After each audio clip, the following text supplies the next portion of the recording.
Apa sih yang disebut dengan tauhid itu? Di dalam Al-Quran itu sudah dijelaskan oleh Allah, ayat yang sudah kita hafal semua. Qul huwallahu ahad, Allahus samad, lam yalid wa lam yulad wa lam yakul lahu kufuwan ahad. Ya. Katakan hai Muhammad bahwa Allah itu esa. Allahus samad, Allah tempat bergantung. Lam yalid wa lam yulad, tidak beranak dan tidak diperanakkan. Wa lam yakul lahu kufuwan ahad, tidak ada satupun yang sama atau setara dengannya. Ayat itu sudah kita pahami bersama. Itu yang menjelaskan tentang tauhid. Tetapi kadang-kadang kita memahami tauhid ini mungkin tidak sempurna. Karena itu kita ingin untuk tauhid kita sempurna.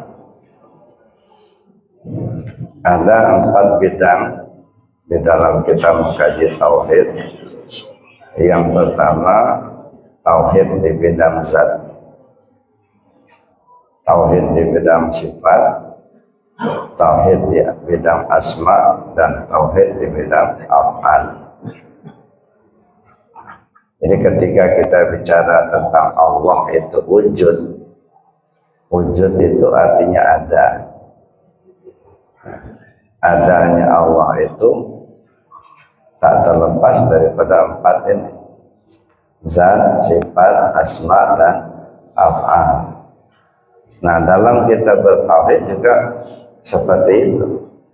Tauhid zat, tauhid sifat, tauhid asma, tauhid af'al. Nah, mana yang perlu kita kaji terlebih dahulu? Tentu kita bicara tentang asma, nama. Ya. Di asma, sifat, af'al, dan zat, gitu ya. Ini nanti akan terpulang kepada tauhid, tauhid zat, tauhid sifat, tauhid asma, dan tauhid af'al. Itu semua terhimpun di dalam kalimat la ilaha illallah. Makanya kalimat la ilaha illallah itu disebut oleh Rasul sebagai kalimat teragung. Afdalu ma qultu ana wan nabiyyuna min qabli la ilaha illallah. Kalimat teragung yang kusampaikan dan disampaikan oleh Rasul sebelum aku itu adalah kalimat la ilaha illallah. Itu kalimat yang paling agung. Dan salah satu keagungan kalimat ini dijelaskan juga dalam hadis bahwa kalaupun ditimbang bumi dan langit serta isinya di sebuah piring timbangan, lalu kemudian la ilaha illallah diletakkan di piring timbangan yang sebelahnya, masih jauh lebih berat la ilaha illallah. Itu keagungannya. Dan di samping itu kalimat la ilaha illallah ini juga disebut oleh Allah sebagai benteng. La ilaha illallah hisni, Man qala la ilaha illallah dakhala hisni. Man dakhala hisni amina min azabi. La ilaha illallah itu benteng aku. Siapa orang yang mengucapkan la ilaha illallah berarti dia masuk ke dalam bentengku. Siapa orang yang sudah berada di dalam bentengku, amanlah dia dari siksaanku. Ini luar biasa Bapak Ibu ya. Jadi benteng ya, disebut oleh Allah sebagai benteng ya, dari kalimat la ilaha illallah ini. Tapi kadang-kadang kita lupa untuk memahami isinya. Yang kita tahu baru kalimatnya. La ilaha illallah itu kalimat tauhid. Maka namanya, gelarnya banyak ini. La ilaha illallah itu bisa disebut kalimat tauhid, bisa disebut dengan hisnullah, bisa disebut kalimat taqwa, bisa juga disebut kalimat ikhlas dan lain sebagainya ya. Bisa juga disebut kalimat tajdidul iman ya, pembaharu iman. Nah, karena kata Nabi, jadidu imanakum bikasrati qawli la ilaha illallah. Perbarui iman kalian, kata Nabi kepada para sahabat. Lalu para sahabat tanya kepada Rasul, kaifan jadidu imanana ya Rasulullah, bagaimana caranya kami perbarui iman kami ya Rasul? Lalu Rasul menjawab, faksiru bizikri la ilaha illallah. Kalian mesti banyak-banyak sebut kalimat la ilaha illallah itu. Nah, jadi meningkatkan iman itu dia banyak-banyak nyebut kalimat itu. Cuman kita kadang-kadang peningkatan iman itu hanya sebagai slogan dan tulisan. Mari kita tingkatkan iman dan takwa. Itu sering kita dengar pada khutbah Jumat atau peringatan hari besar Islam. Ya, dengan Isra Mi'raj kita tingkatkan iman dan takwa. Itu seruan. Ya. Cuman bagaimana cara meningkatkan iman dan takwa itu, nah itu kadang-kadang nggak ketemu gitu. Ya. Nah, nih, dalam sebuah hadis ini dijelaskan cara meningkatkan iman dan takwa itu salah satunya adalah perbanyak zikir la ilaha illallah. Jadidu imanakum bikasrati qawli la ilaha illallah. Perbarui imanmu dengan banyak menyebut kalimat la ilaha illallah.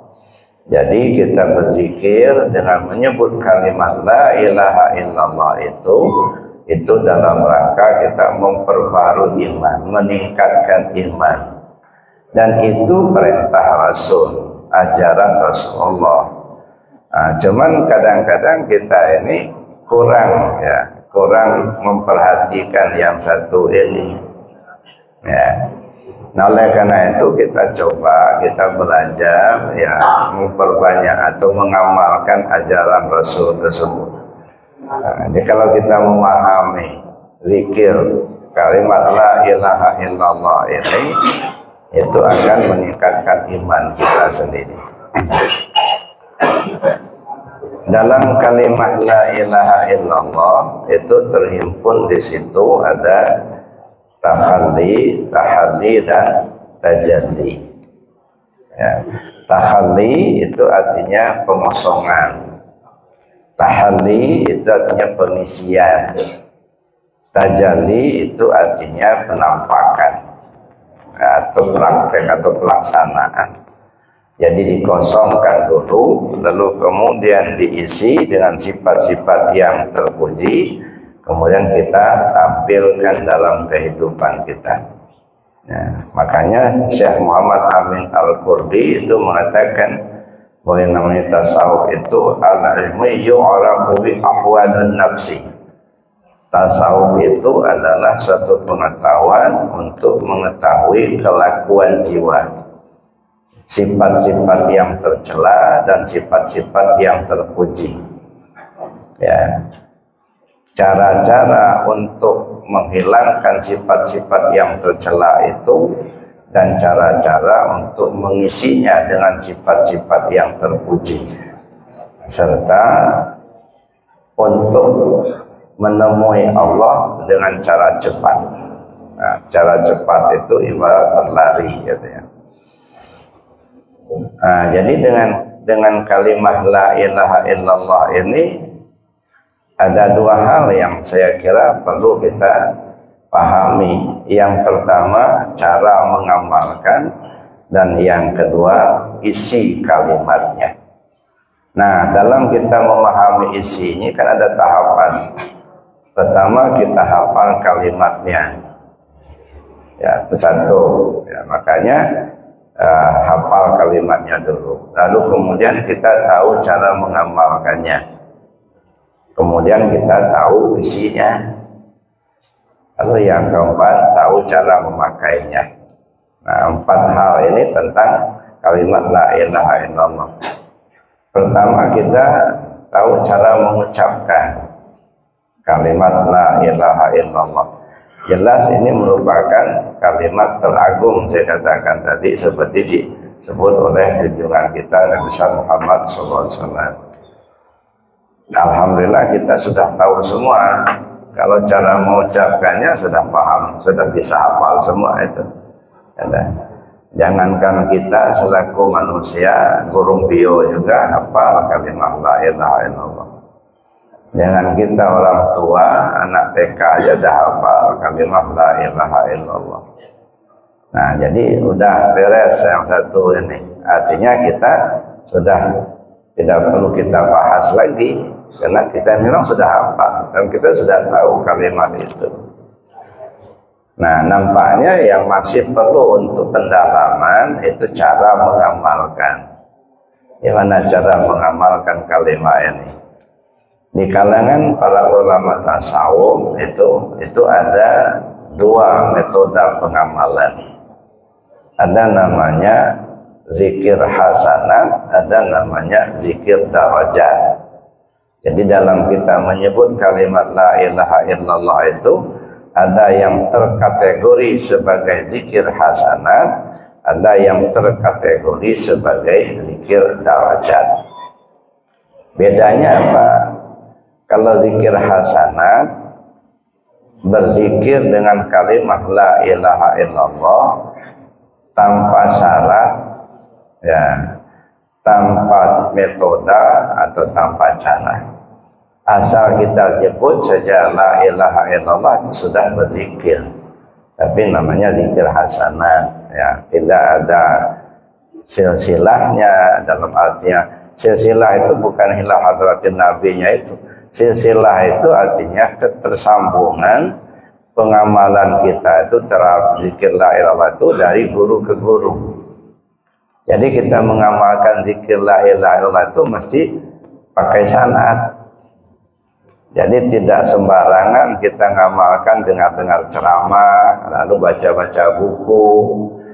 Enggak, mengamalkan zikir la ilaha illallah itu dalam konteks zikir darajat untuk meningkatkan martabat atau makom kita di hadapan Allah mesti menggunakan zikir darajat. Nah, zikir darajat itu artinya zikir yang pertama menggunakan metode.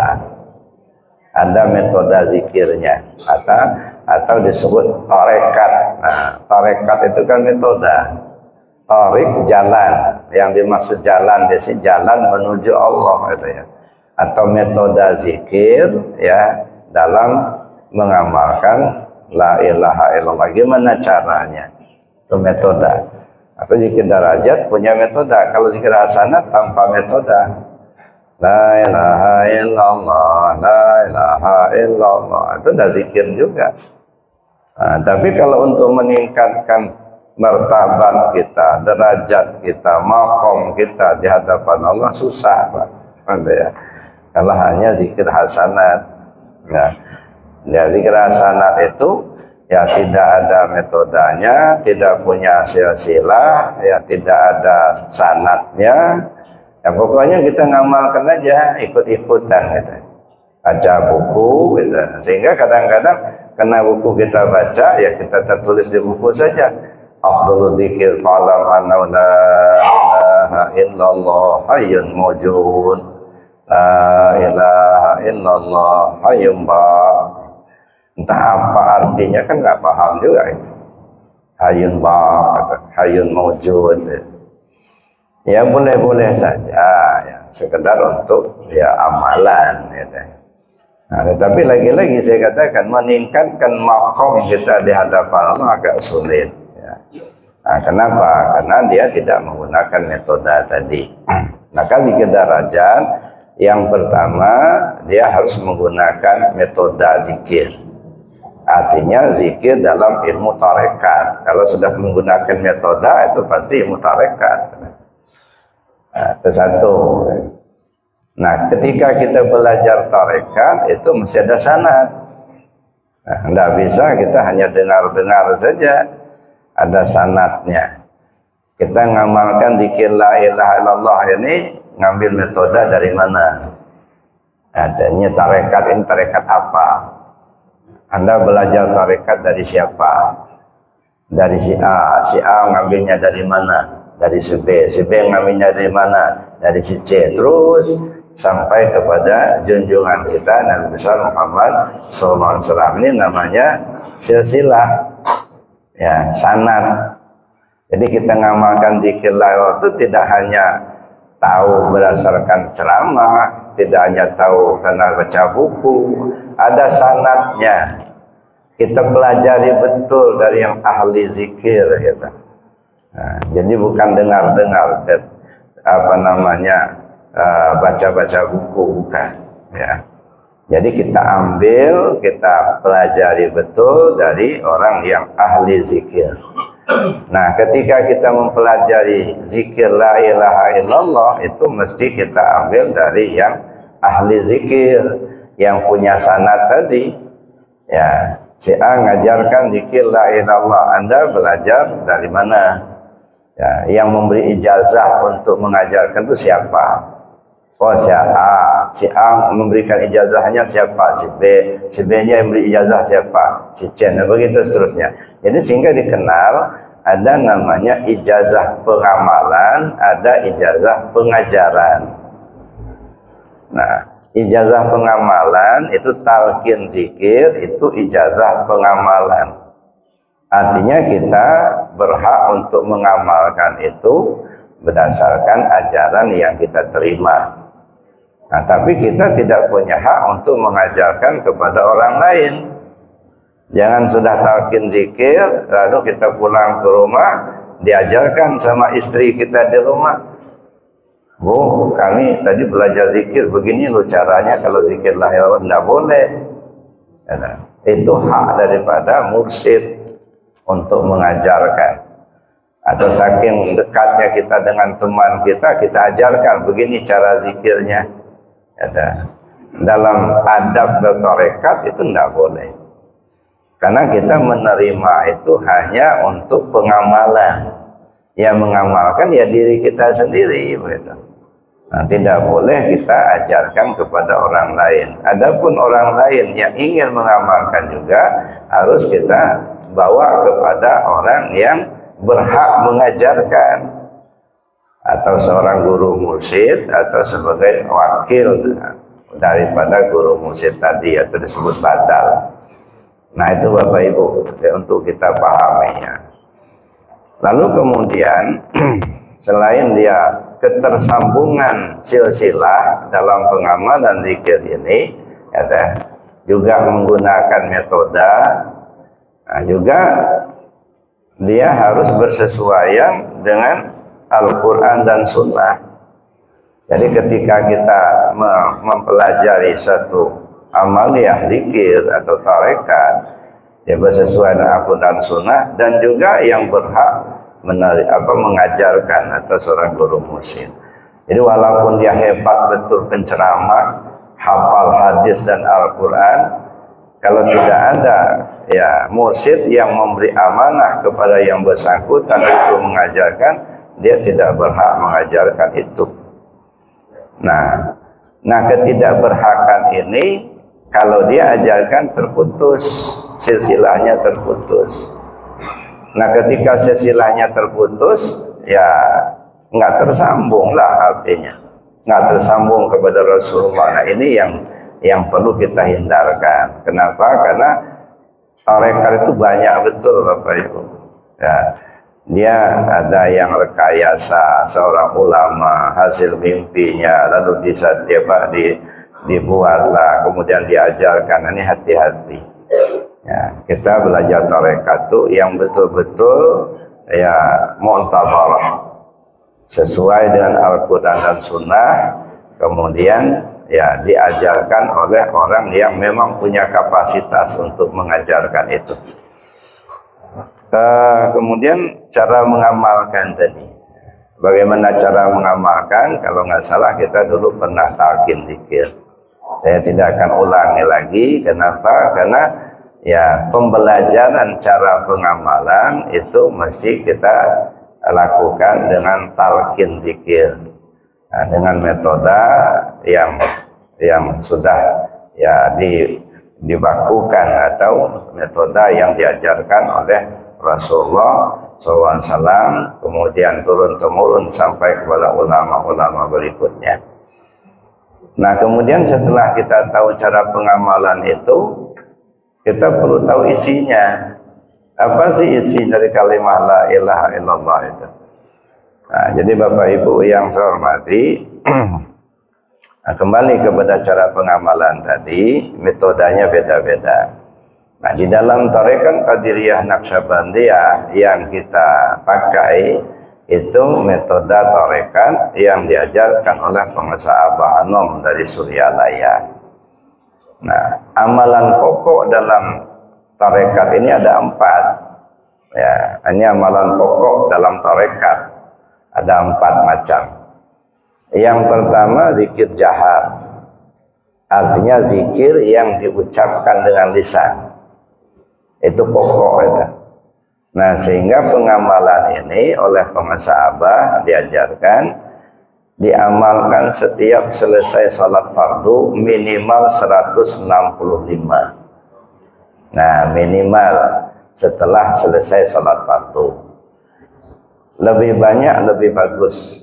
Nah, minimalnya 165. Itu satu, itu zikir jahar. Yang kedua zikir khafi. Zikir khafi itu zikir yang kita sebut dengan hati.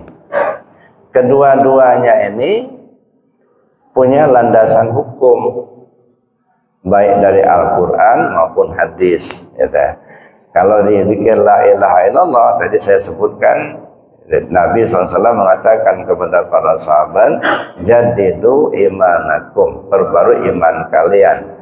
Lalu sahabat tanya, kaifa nujaddidu imanana ya Rasulullah, bagaimana caranya kami perbarui iman kami ya Rasul? Lalu Rasul menjawab, faksiru bidzikri la ilaha illallah. Itu satu ya. Dasar hukumnya kita mengamalkan zikir la ilaha illallah itu dalam bilangan yang banyak ya. Jadi kita mengamalkan zikir la ilaha illallah itu adalah pelaksanaan dari ajaran junjungan kita Nabi besar Muhammad SAW. Nah ini jangan ragu-ragu ini Pak, nggak boleh ragu-ragu.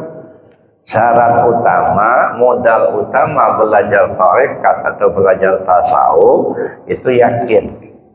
Ya. Kalau ragu-ragu nggak masuk. Mesti yakin, yakin ini hak dari Rasul, yakin ini benar, yakin ini kita terima dari guru yang memang punya kapasitas untuk mengajarkan. Nah kita sendiri ragu-ragu mengamalkan, ya enggak, susah Pak. Ya, nggak bisa kita hanya mengandalkan pikiran saja untuk mendekatkan diri kita ke Allah. Ada yang menggunakan ya pemahaman saja, pokoknya ngaji aja itu ya, kemana-mana ngaji tapi ngamalnya enggak gitu ya, nggak bisa juga. Kita mesti gunakan 2 jalur. ya, jalur amaliyah dengan jalur ilmiah. Ya, amaliyah kita amalkan zikirnya dulu. Kalau perlu banyak-banyak sebut la ilaha illallah itu. Ya, enggak usah ragu-ragu. Kita ini kan kadang-kadang masih ragu-ragu ngamalkannya itu. Ada dasarnya enggak? Itu. Orang sudah pergi ke bulan sana, kita masih mikir-mikir juga.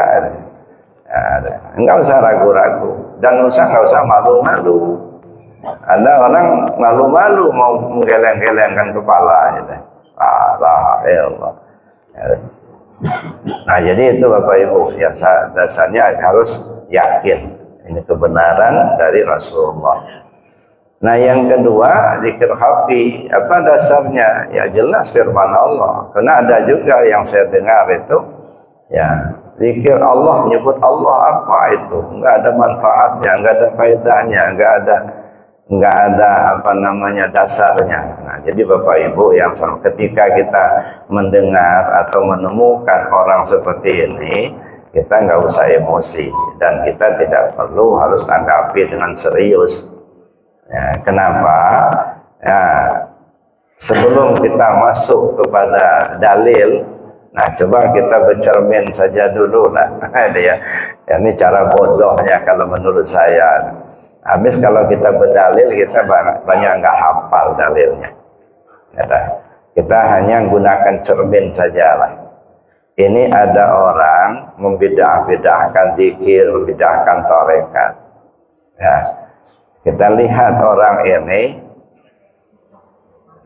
pertama dia belajar tarekat, belajar tasawuf, itu gurunya siapa? Satu. Yang kedua, kalau memang dia memahami kajian tasawuf, kajian tarekat, jamaahnya berapa banyak? Ya, udah berapa banyak ulama yang dicetaknya? Udah berapa banyak hamba Allah yang diselamatkannya? Udah berapa banyak orang-orang pengamal-pengamal zikir? Nah, ini kita lihat, kita berkaca aja seperti itu. Nah, sementara di satu pihak, ya, ulama yang mengamalkan zikir, ada Syabul Qadir Jalani, ada Syed Syaqati, ada Hasan Al-Basri, ada Junaid Al-Baghdadi. Nah, yang dekat-dekat kita ada pengusaha Abah Anom, ada Syekh Toha, ada Syekh Syekh Khatib. Ini ulama-ulama besar yang muridnya sudah banyak yang jadi waliullah. Murid-muridnya banyak yang tadinya enggak kenal Allah menjadi kenal Allah. Banyak yang terselamatkan oleh beliau. Ini ibarat cermin yang bening. Kalau saya katakan ini cermin yang bening. Yang satu ini muridnya enggak ada. Dia belajar tarekat enggak pernah. Ada.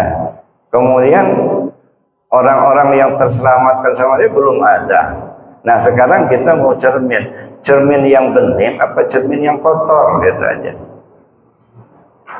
Nah, jelas orang yang waras pasti akan menggunakan cermin yang bening. Ngapain pakai cermin yang kotor, gitu.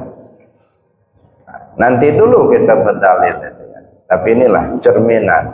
Lihat Syabul Qadir Jalani, pengamal zikir, berapa juta muridnya. Berapa banyak orang yang sudah jadi waliullah dengan bimbingan beliau. Kita tahu apa-apa. Ada. Nah, itu Bapak Ibu. Nah, jadi kita melihat ya bagaimana orang mengamalkan itu. Jadi tidak cukup kita hanya paham tanpa mengamalkan. Ya, harus kita amalkan. Kemudian kita pahami isinya. La ilaha illallah itu kalimat yang terdiri dari 4 suku kata. La ilaha illallah. Muhammad Rasulullah itu penutup. Ya. Jadi saya pesan Bapak Ibu ya, mengamalkan tarekat itu jangan dirubah. Apa yang kita terima dari guru itulah yang diamalkan. Pengusaha ketika menutup zikir selalu pakai Sayyiduna Muhammad Rasulullah. Nah, kalau ada di akhir-akhir ini ada yang berceramah mengatakan tutup zikir itu dengan alhamdulillah, saya kira tidak perlu kita ikuti. Ya, kenapa? Saya terus terang aja sudah agak sering ikut talqin zikir sama penguasa Abah Anom. Tidak pernah beliau menutup dengan alhamdulillah, tapi selalu ditutup dengan Sayyiduna Muhammad Rasulullah. Nah, itu satu. Kemudian para wakil talqin yang ditunjuk beliau itu dikasih buku panduan. Saya lihat di buku panduan itu tutup zikir jahar dan khafi dengan Sayyiduna Muhammad Rasulullah, bukan alhamdulillah. Nah, sekarang kita coba kupas dulu ini, gitu ya. Mengapa harus pakai Sayyiduna Muhammad Rasulullah bukan alhamdulillah? Ya. Kita berzikir ini, Bapak Ibu, la ilaha illallah ibarat naik ke zat. Ketika kita sudah naik ke zat, turunnya mesti ke sifat. Ya, tidak turun kemana-mana, turunnya ke sifat. Mana sifat Muhammad? Maka begitu la ilaha illallah membumbung sampai tinggi ibarat pesawat, begitu kita landing ke Sayyiduna Muhammad Rasulullah. Jadi dari zat turun ke sifat. Kalau alhamdulillah kejauhan, ya, jadi tidak lagi bicara sifat, tetapi sudah ya alhamdulillah pujian. Ya. Nah, maka saya bilang kejauhan. Jadi oleh karena itu ya dari zat turun ke sifat. Ya, zat namanya Allah, sifat namanya Muhammad. Maka begitu zikir la ilaha illallah turun Muhammad Rasulullah. Dan itu dua kalimat syahadat juga begitu, la ilallah Muhammad Rasulullah. Bukan la ilallah alhamdulillah, bukan, gitu ya. Itu ya. Jadi Bapak Ibu yang saya hormati, apa yang diajarkan itu yang kita amalkan. Jadi la ilaha illallah ini dilihat dari katanya terdiri dari 4 suku kata. La ilaha illallah. Muhammad Rasulullah terdiri dari 3 suku kata. Jadi la ilaha illallah Muhammad Rasulullah terdiri dari 7 suku kata. Nah, 7 suku kata ini ada isyarat. Bisa isyaratnya 7 hari, ya, menunjukkan sepekan. Bisa isyaratnya 7 alam. 7 alam itu tajalli zat kepada sifat. Alam ahdah, ya. Kemudian turun ke alam wahdah, turun lagi ke alam wahdiyah, turun lagi ke alam ruh, turun lagi ke alam misal, turun lagi ke alam ajsam, turun lagi kepada alam insan.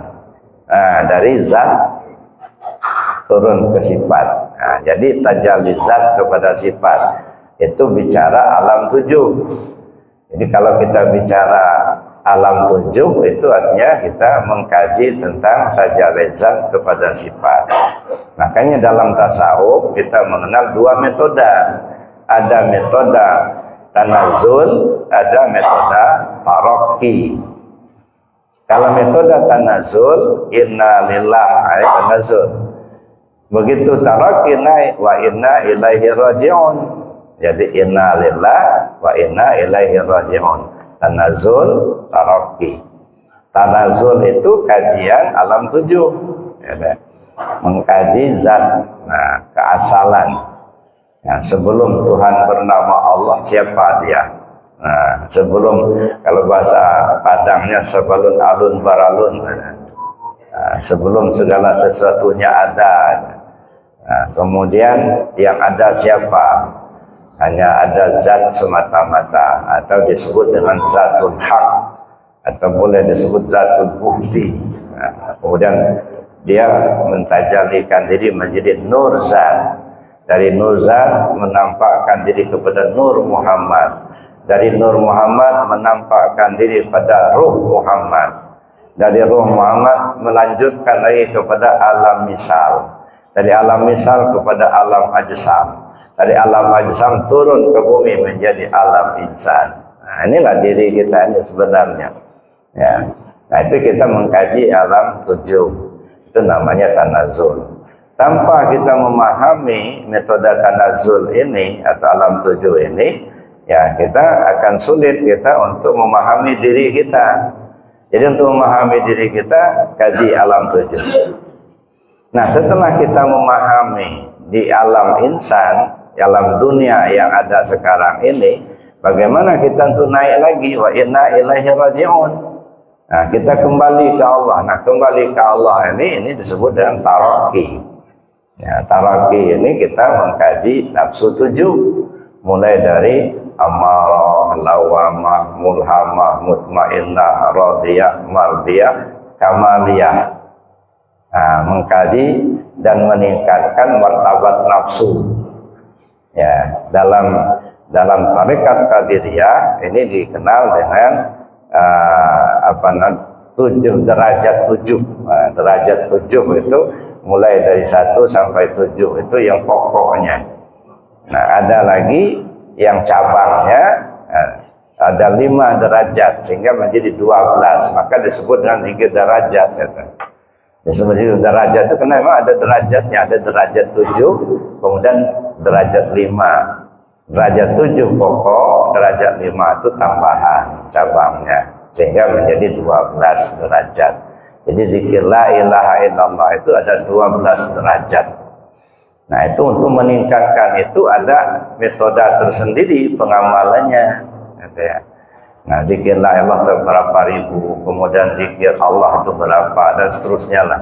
Itu ada metode tersendiri untuk meningkatkan amaliyah. Nah, lalu kemudian kita pahami lagi la ilaha illallah Muhammad Rasulullah itu terdiri dari 24 huruf. La ilaha illallah 12 huruf, Muhammad Rasulullah itu 12 huruf. Jadi 24 huruf. 24 huruf itu mengisyaratkan 24 jam. 24 jam itu sehari semalam. Berarti dalam sehari semalam kita tidak boleh lepas dari la ilaha illallah Muhammad Rasulullah dalam sehari semalam. Hari dan malam atau siang dan malam itu merupakan perjalanan hidup kita. Walaupun umur kita ini sudah 70 tahun, 80 tahun, itu hanyalah pergantian siang dan malam. Siang malam, nggak kerasa sudah 50.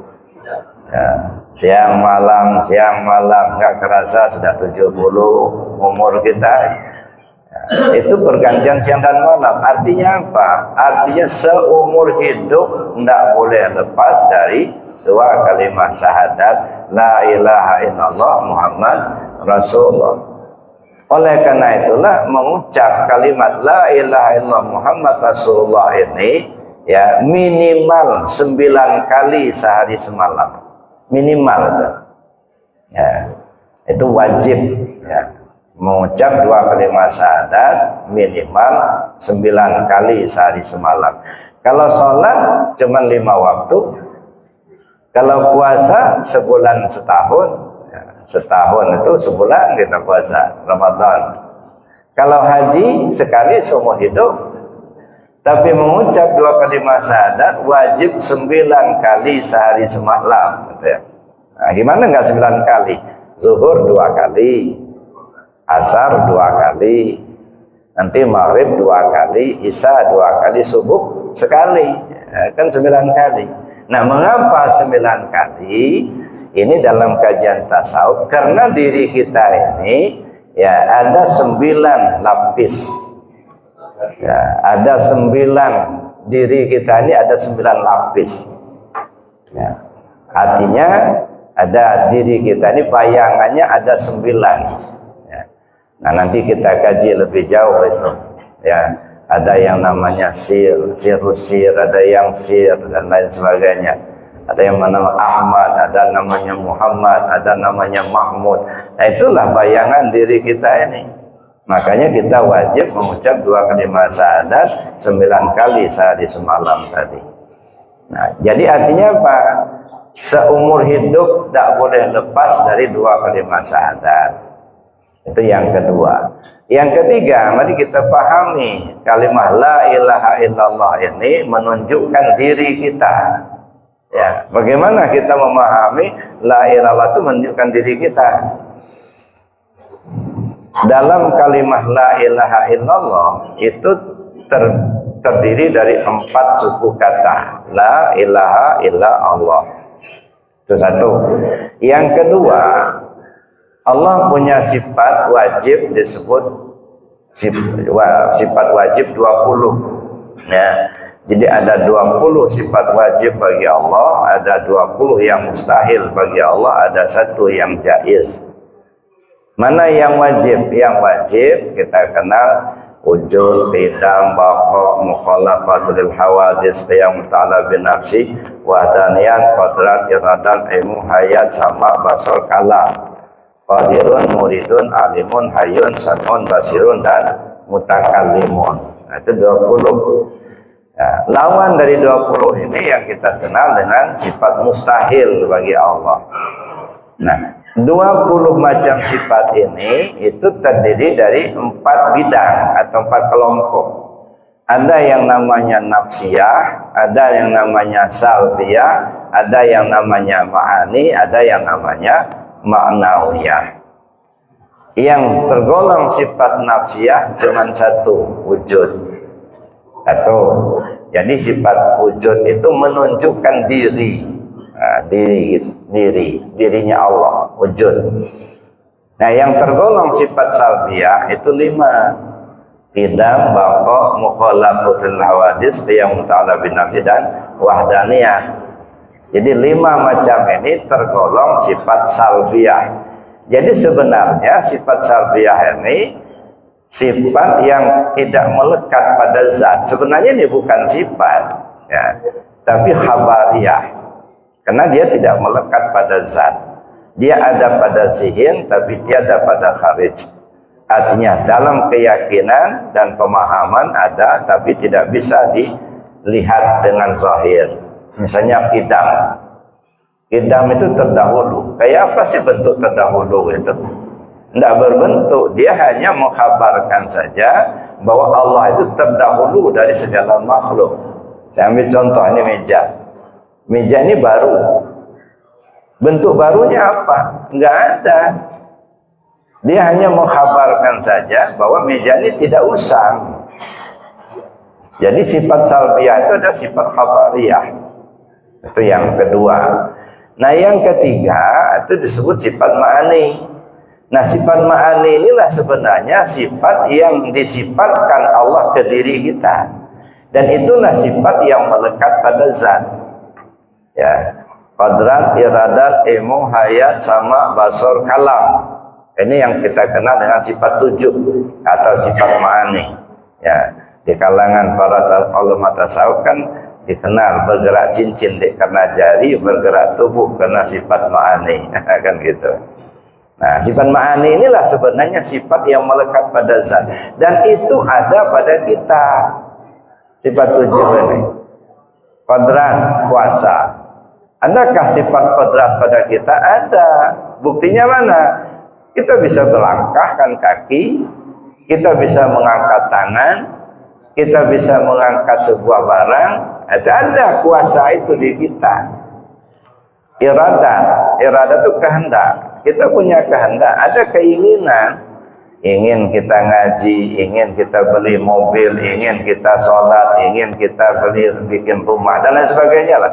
Nah, keinginan inilah pancaran daripada sifat iradatnya Allah.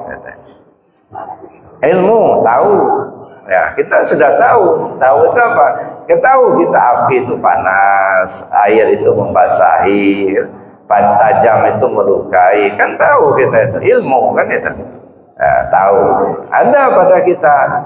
Nah, tahulah kita kalau api itu panas, tahulah kita kalau air itu membasahi, tahulah kita kalau tajam itu melukai. Jadi pada iradat ilmu. Hayat itu apa? Hayat itu hidup. Nah, nyatanya kita hidup.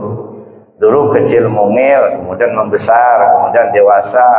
Setelah itu jadi tua, kan berubah-ubah. tandanya hidup gitu ya. Ada hayat itu di diri kita nih ya. Kodrat, iradah, ilmu, hayat sama. Kita mendengar. Benarkah kita bisa mendengar? Benar. Ada orang bicara atau orang ngobrol, ada ya. Kedengaran sama kita.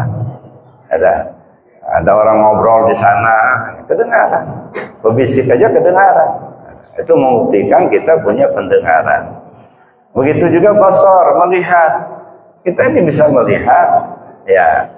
Ada barang kita lihat, ada sifat itu kita. Kalam kita bisa bicara.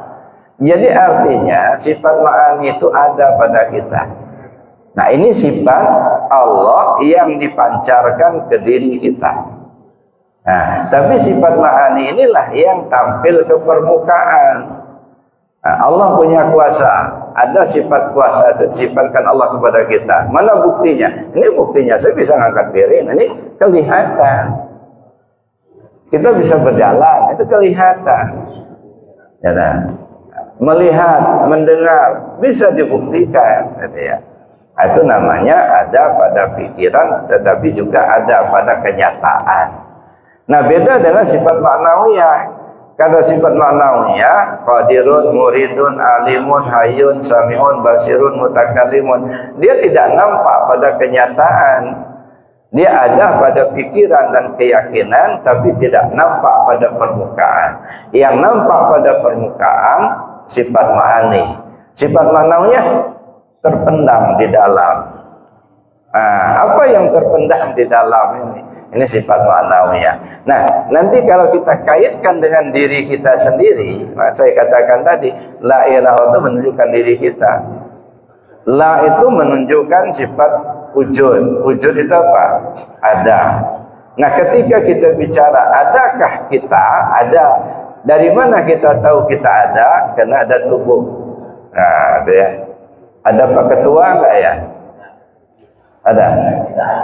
Enggak ada ya? Enggak ada kan? Nah, kenapa Bapak katakan enggak ada? Enggak kelihatan tubuhnya. Ya, jadi la itu menunjukkan tubuh pada kita. Satu itu. Tolong disimpan itu ya. Kalau kita mau mengkaji tauhid, kaji tasawuf begitu. Jadi ngaji tasawuf itu pangkalnya di tauhid dulu, Pak. Matang dulu di tauhidnya, baru kita bisa naik ke atas nanti. Ya, jadi itu satu. Jadi la itu menghimpun sifat nafsiyah. Nafsiyah itu diri, wujud ada. Nah, ketika kita bicara ada pada diri kita, kita bisa katakan ada karena ada tubuhnya. Maka la menunjukkan apa? Tubuh pada kita. Lalu sifat maknawiyah, sifat apa namanya? Salbiyah. Sifat salbiyah qidam, baqa, mukhalafatul hawadis, qiyam ta'ala binafsi wahdaniyat. Nah, ini 5 sifat ini juga ada pada kita. Tapi lagi-lagi ini sifat khabariyah. Kita enggak kelihatan seperti apa. Ya kan? Baqa enggak berbentuk. Ya kan? Dia hanya bisa diyakini dengan hati kita. Maka sifat salbiyah yang terhimpun dalam kalimat ilaha itu menunjukkan hati pada kita. 2 itu. Jadi tubuh pada kita, kalimat la-nya ilaha menunjukkan hati pada kita. Lalu sifat maknawiyah, sifat ma'ani. Sifat ma'ani itu 7. Qadrat, iradat, ilmu, hayat, sama, basar, kalam. 6 sifat tergantung kepada hayat. Ada hayat, maka timbullah qadrat, timbullah iradat, timbullah ilmu, timbullah sama, timbullah basar, timbullah kalam. Jadi pangkalnya mana? Hayat. Hayat itu apa? Hidup. Di kita nyawa namanya. Ya, nyawa. Jadi kalimat ilah menunjukkan nyawa pada kita. Nah, lalu kemudian sifat ma'nawiyah. Sifat ma'nawiyah itu tersembunyi. Qadirun, muridun, alimun, hayyun, sami'un, basirun, dan mutakallimun. Ini tidak tampak ke permukaan. Dia ada pada ya keyakinan saja. Nah, tapi dia ada, tapi tersembunyi. Ini ibarat apa? Ibarat nyawanya sifat ma'ani lah itu. Jadi sifat ma'nawiyah itu nyawanya sifat ma'ani. Gitu ya. Nah, di kita namanya rahasia. Nah, rahasia pada kita. Jadi lafaz jalalah Allah menghimpun sifat manawiyah di kita, nyawa pada kita. Jadi la ilaha illallah itu menunjukkan apa? Diri kita. La menunjukkan tubuh, ilaha menunjukkan hati, ilah menunjukkan nyawa, Allah menunjukkan rahasia. Jadi kalau kita sebut la ilaha illallah, la ilaha illallah, sebenarnya membaca diri sendiri. Nah, karena la ilaha illallah itu menghimpun sifat apa namanya nafi isbat, nafi dan isbat. Mana yang dinafikan, mana yang diisbatkan. Maka disebutlah kalimat la ilaha itu nafi isbat. Yang dinafikan yang ada pada diri kita, yang diisbatkan hanya kepada Allah semata. Ketika kita katakan la ilaha illallah, la ilaha, tak ada Tuhan. Tuhan itu punya sifat 7, qadrat, iradat, ilmu, ayat, sama, basar, kalam. Sedangkan kita juga ada sifat 7 itu.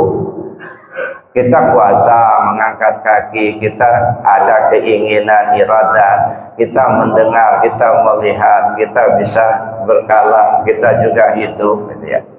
Nah, ini sifat ma'ani itu ada ke diri kita. Nah, sementara ada pada Allah. Allah punya sifat qudrat, iradat, ilmu, hayat, sama, basar, kalam. Di kita juga ada. Nah, karena kita kuasa ada, kita berkehendak ada, kita hayat, hidup ada, kita juga melihat, mendengar ada pada kita. Kita juga bisa ngomong. Nah, kalau kita katakan la ilaha, tak ada Tuhan, yang ditiadakan sifat 7 itu di diri kita untuk kita isbatkan hanya kepada Allah semata. La ilaha illallah maksudnya apa? La qadirun illallah. La ilaha illallah, la muridun illallah. La ilaha illallah, la hayyun illallah. La ilallah, la alimun illallah. La ilallah, la sami'un illallah. La ilallah, la basirun illallah. La ilallah, la mutakallimun illallah.